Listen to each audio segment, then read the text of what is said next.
Hi, I'm Kim Rayner, and I want to welcome you to All About Spirit's Life After Cancer. And if you have been given a cancer diagnosis, you know that it throws you a curveball. It impacts every aspect of your life, your spiritual life, your physical life. It impacts your income, your intuition. So many changes go on.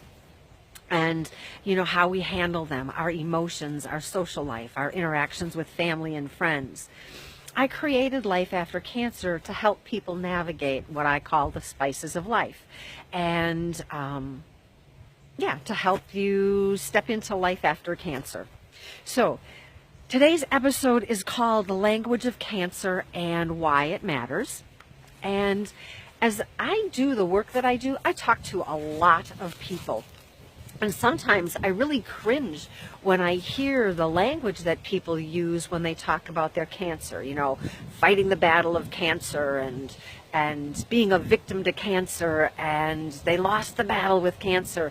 And I cringe when I hear that kind of language. In the work that I do, what I know is that my thoughts and my feelings and the words that I use, they actually become the trajectory for where my life is going to go, what direction my life is going to head in. And so many times those ideas and those words are subconscious and we don't even know that they're going on.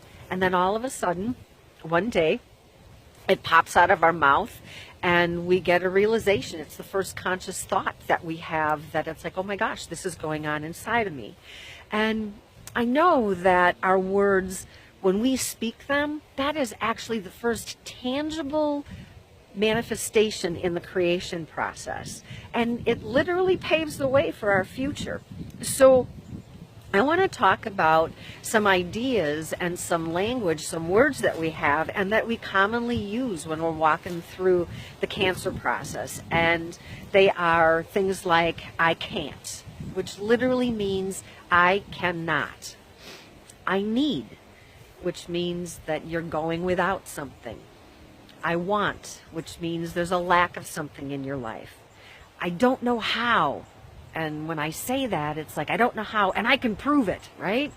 Or, this is too hard for me, which is a way of saying, I'm not even going to try. Don't even ask me to do this. So I want to talk about those 5 things in particular. And this is really based on the work of Robert Tennyson Stevens, who wrote a book called Conscious Language, The Logos of Now. And he was probably one of my most influential teachers when I was struggling with how I was going to navigate through this process.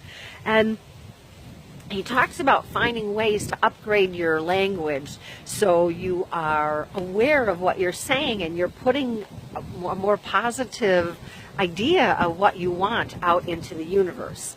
So when he talks about I can't, he talks about it, and when I was reading his work, he was talking about it in the context of a lot of different things, and I applied it to what was going on for me in my cancer journey.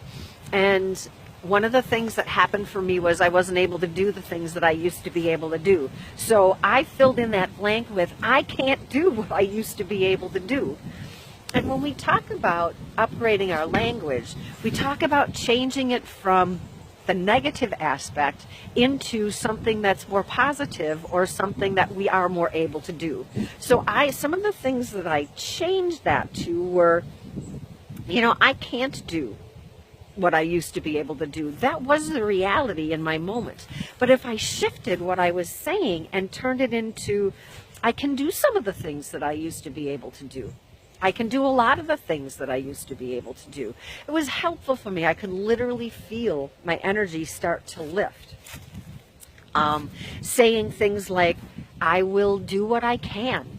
It took me out of that place of feeling like I was a victim to my circumstances, and it put me in a position where it's like, okay, I'm not really powerless in this. I'm not really a victim to my life. Another thing that I would say is, I choose to find other things to do. I can't do what I used to be able to do, and I would shift that to, I choose to find other things that I can do. And one that was really powerful for me was, will you help me do this? asking somebody for help. That was really a big thing, and it took me out of that way of feeling like I was a victim to, all right, there are some things that I can do here. Another phrase that I talked about was I need. And for me, in the context of my cancer journey, there were a lot of things. I need to stop worrying about money. I need to stop worrying about my health. I need to stop complaining. I need to stop talking to people about how awful things are. And finding a way to upgrade that language or to shift that language, one of the most powerful tools that I used was just to shift it and say, I choose. I choose to stop worrying about money. I choose to stop complaining about how I feel. I choose to stop complaining. I choose to stop worrying. I choose to stop. Another thing that I would use in that context is I have everything I need, right? I have everything that I need right now, so I don't really need anything. I have a house. I have a place to sleep tonight. I have food to eat. I do have a doctor that's caring for me, so I have everything I need in this moment. Another way that I upgraded that was to say, I empower myself to find new ways. I empower myself to find new ways. So much of the cancer journey when I was in my negative space around it had to do with feeling like a victim of the circumstances. So any time that I could upgrade, that was really helpful for me. One of the other things that I used to say a lot is, I want my old life back. I want my old life back. And the truth is, I couldn't have my old life back because you don't get to unring the cancer bell. You just don't get to do that. So at some point in this process, I started looking at it and saying, well, what would happen if I chose to treat this as if it was an exploration? Or as if it was a journey or an adventure, right? Like going across the country in the days of horse and buggy, right? That was an adventure. Scary, but an adventure. So I made the decision to choose to treat it like that. And I said, I choose to treat this like an adventure. I would identify things that I had in my life that were still similar or exactly the same as what they used to be. So I would start to identify ways that my life actually hadn't changed. And I would say things like, I have many familiar things in my life. I have a lot of things going on around me that are exactly the way they used to be. And it was helpful for me to get out of that victim mode. Another thing that I would choose to say is, I choose to be satisfied with what I have.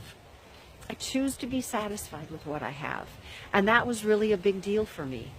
It took me out of feeling like everything in my life was being ripped out of my heart and out of my soul and out of my existence. Another thing that I would bump into, and I would say, oh, there's birds flying around here. Another thing that I would say is that I don't know how to do this. I don't know how to be Kim anymore. I don't know how to live this way. I don't know how to be in my own skin. And those are all really self-defeating. They are ways that I keep myself stuck. I keep myself a victim. So I would say things like, I do know how to do this. Or I choose to know how to do this. Or I choose to learn how to do this. Or I am learning how to do this. Or the divine spark within me knows how to do this. Or there are people I can ask to help me figure out how to do this. So finding ways to shift my perspective from, I'm a victim of my circumstances, I don't know how to do this, I can't, right? Those are all really powerful language to help me change that. Another thing that I would slip into sometimes is the idea that this is just too hard. This is just too hard. And one of the really powerful tools that I have is to say, I choose to make this easy and effortless. Every time I say this is too hard, I'm making a foot-stamping declaration and saying it's too hard and I can prove it. I don't need to prove it. It's much easier for me to go through life if I can soften and go to the space that says, I choose to make this easy and effortless. I also said things like, even though this appears challenging, I can do this, or I will do the best that I can, or I am doing this. So there were so many different ways that I found to change the language, to change and upgrade my thoughts and ideas in this process. And one of the greatest gifts that I had in here in the journey of cancer was to really know that I am not completely powerless. I'm not powerless over what's going on in my life. I have the power of choice. I can choose to think, I can choose to feel, I can make many, many choices along the way.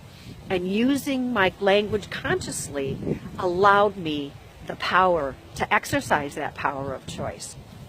So I hope that you found something helpful in today's show. And if you have phrases that keep popping up in your life and you're stuck with them, I would love to hear about them, and I would love to help you upgrade them, because this is one of the most powerful tools for me in my cancer journey. I also want to tell you, if you haven't checked out my website lately, you can if you are interested, go take a hike over there. It's allaboutspirit.com. I have had lots of people sending in their stories for the 1,000 cancer survivor stories, and I'm starting to post them on the website, so you can find them in the survivor diaries there. And there's some really beautiful sharings of not only the person who went through the surgery and had the chemo, but also the noble supporters who walked alongside them. So I hope if there was something helpful in today's show, that you like it, that you share it on Facebook. It helps other people find me. I hope that you take a visit to my website. And I also released my Survivor's Manifesto earlier this month, and you can get your free copy of that. There's 2 books in it. One of them is called How I Survived the No Hope Cancer, and the second book is called 37 Tools to Help You Heal. And they are all tools that I talk about in this show and have used and continue to use in my life to make it be the best life that I'm capable of living today. So thanks for joining me today, and until we actually have a chance to talk next time, I hope life treats you well. Bye.